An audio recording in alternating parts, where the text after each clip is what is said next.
Hello guys, welcome to yet another video. I'm Stan from English Explain, and this is a video I think I should have made very long time ago, but I was scared of this topic, and to be honest, and frankly, I'm still a little bit scared of this topic because it's very difficult and complex, and it is so different explaining this to somebody in person and trying to explain it in a video where I cannot have a conversation with you. I can have only, well, monologue. And I would like to start by saying that the biggest difficulty that I feel people encounter when they try to pass this speaking part is that they don't know what is expected from a B2 candidate.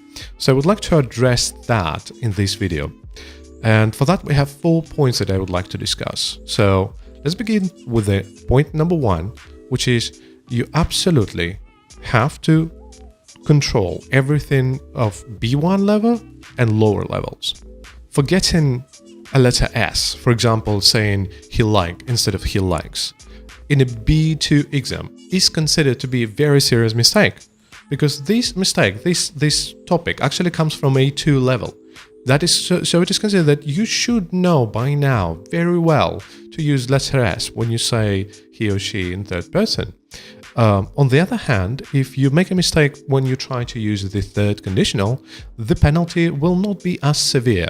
And that is simply because it is understood that it is a new topic for you. You recently learned it. And while you should have the ability to use it, it's okay to make a mistake or two there.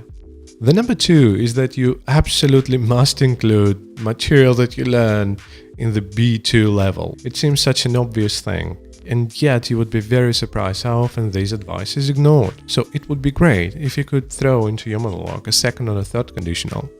You absolutely must use 2 or 3 modal verbs. If you really want to shine, try to use a reported speech.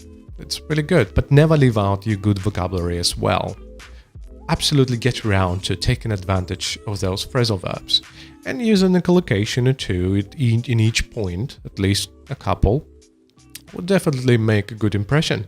And most importantly, do not get overwhelmed. I know when you just hear the list, it sounds like, oh my God, I will never be able to understand that, and definitely not use that in a monologue, which I am supposed to improvise.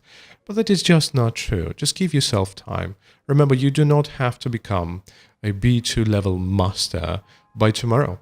Just every day you practice your monologue, try to implement just one thing, just one more thing. Today, you try to implement reported speech.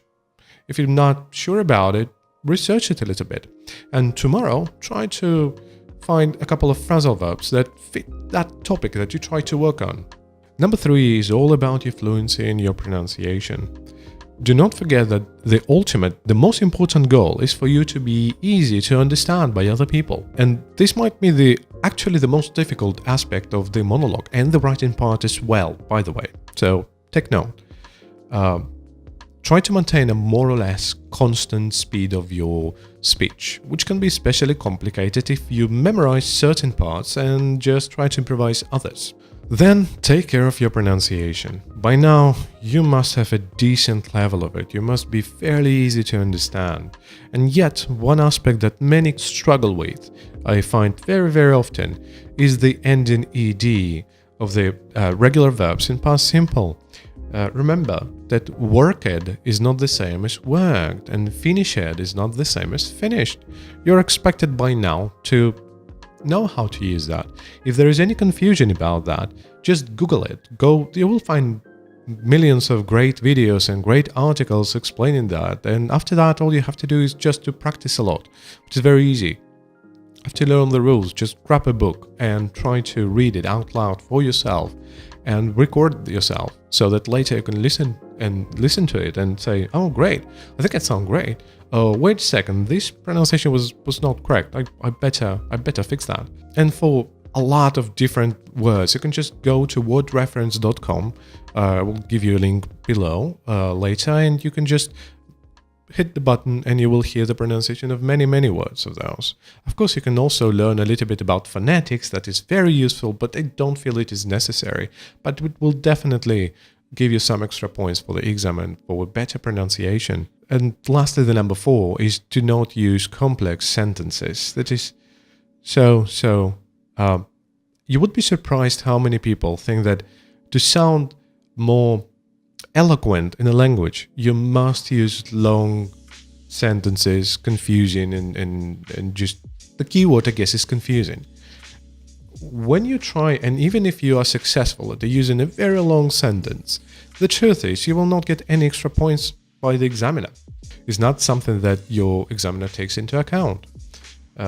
2 clauses is more than enough. And the problem is, after 2 clauses, once you go for 3 clauses or 4 clauses, the risk of getting really and utterly confused, and of course confusing people in front of you, is extremely high. So try to avoid that as much as possible. And remember, Hemingway became one of the literature gods by using short and very precise sentences. So there is no need for that. I hope this video helped you to more or less understand, to get better understanding of what is expected from you as a B2 candidate. And I expect to do similar videos for other levels as well. I hope you have a great week, and see you soon, friends.